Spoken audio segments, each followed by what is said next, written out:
Se d'inverno la gente scia o pratica altre discipline sportive, l'estate ormai si contraddistingue anche per lo sport del calcio, che è un fenomeno interessante e trainante. Alberghi pieni, paesi i cui nomi rimbalzano sulle TV e i giornali nazionali, migliaia di tifosi che arrivano da tutti gli angoli d'Italia.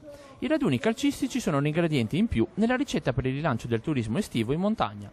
Lo sanno bene a Auronzo, dove dal 2008 la Lazio porta un boom extra di turisti. E insieme alla Lazio arriveranno anche tutti i tifosi della Lazio che riempiranno per quasi 3 settimane il paese di Auronzo.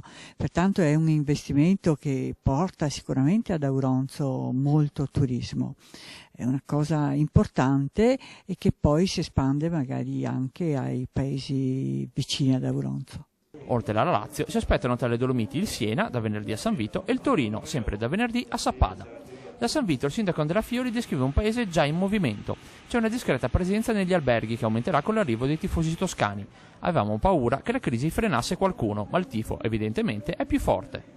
Qualcuno si fermerà un paio di settimane, altri invece solo per un weekend. Per gli addetti ai lavori l'importante comunque è attirare turisti. Anche l'ospite che viene il fine settimana e che ci raggiunge per fare un pernottamento è un ospite molto importante, quindi io direi che non va sottovalutato questo segmento di mercato, anzi va cavalcato, perché ci sono tanti impianti e ci sono anche tante squadre. C'è però chi è dubbioso sul peso delle squadre. Siena e Torino non hanno lo stesso seguito di Inter o Roma in ritiro nella vicina Bolzano, ma Trevisan rassicura e anzi rilancia. Non necessariamente dobbiamo orientare la nostra attenzione alle squadre di Serie A o di Serie B, ma perché no anche le squadre minori, o perché no addirittura le giovanili, che se vengono in montagna hanno modo di conoscere anche questo luogo per trascorrere le vacanze da bambini, e quindi diventerà loro anche da fidanzati, da sposati e perché no da nonnetti anche.